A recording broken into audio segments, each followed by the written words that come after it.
They say every family has secrets. Mine didn't bother hiding theirs.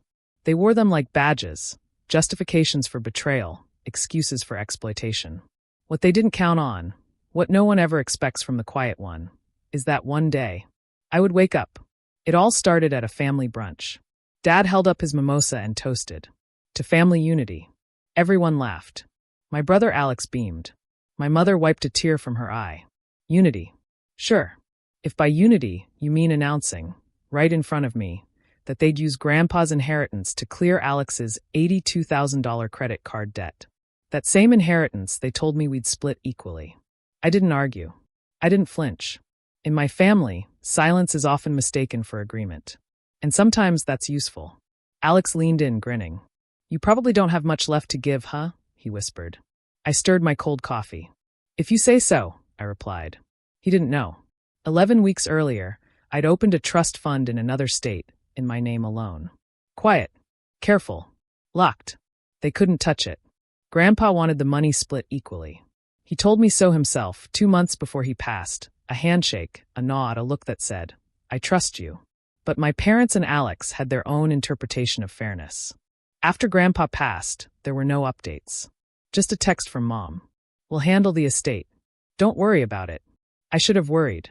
While I was sorting Grandpa's war medals, they were meeting with lawyers, restructuring the estate plan behind my back. It was Grandpa's lawyer, Mr. Green, who told me. Some steps have been taken. They moved liquid assets to an account tied to Alex. Because the family needed it more. Because Alex was going through a lot. Alex, who maxed out 5 credit cards. Alex, who lost $18,000 on NFTs before Grandpa was even in the ground. I hired my own lawyer. We reviewed the documents. $29,000 had already been withdrawn. Consulting fees, reimbursement. From Grandpa's personal account. And my lawyer said, if they diverted funds before probate closed, that's serious legal misconduct. I gathered proof. Quietly. I played the role, the good son. I smiled at brunches. Helped Alex pick tile samples. Then came the moment I'll never forget. Another brunch. Dad toasted. To family unity. Alex leaned in. You probably don't have much left to give. I almost laughed. My share was already out of reach. But that wasn't the worst betrayal. 2 days later, a loan officer called. Are you reapplying for a $50,000 line of credit? I wasn't. She emailed the application. My name. My social. Forged signature. A fake utility bill, listing Alex and me as co-tenants. I called Alex. You tried to take out a loan in my name. Silence. Then. It wasn't like that. It was temporary. You've got better credit. I hung up. Then Mom called. Honey, Alex told me. He was desperate.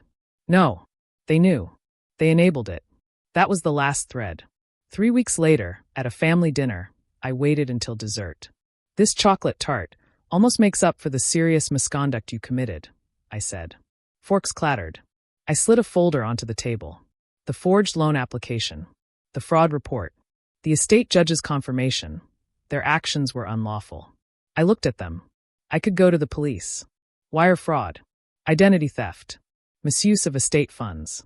Or you sign a release. Forfeit all further claims. Return what's left. And stay silent. They signed the next day. It wasn't about the money.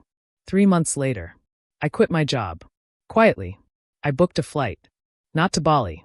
Not to Rome. To Montana. To the cabin Grandpa once took me to. For 2 weeks, I hiked. I read. I breathed. And for the first time, I wasn't angry anymore. When I got home, the calls started. Mom. Honey, can we talk? Dad. We miss you. Alex. Bro. We're still family, right? I didn't answer. But then a message from Melissa, Alex's ex. Thank you. For doing what no one else had the spine to do. And for the first time, I realized I wasn't the only one they hurt. I wasn't alone. I set new boundaries. No more unpaid favors. No more guilt trips. No more loyalty without love. New phone number. New bank.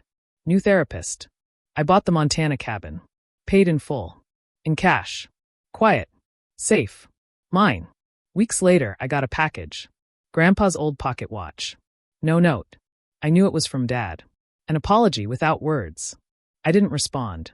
Because I already had, by walking away. I'm not the son who sat quietly at that brunch table anymore.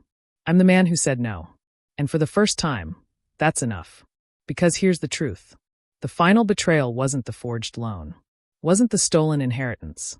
It was realizing they never loved me for who I was, only for what I gave. That day, the one I'd waited for, where they'd finally say, "You matter?" It never came. So I made it for myself. 6 months later. I'm healing. I chose myself.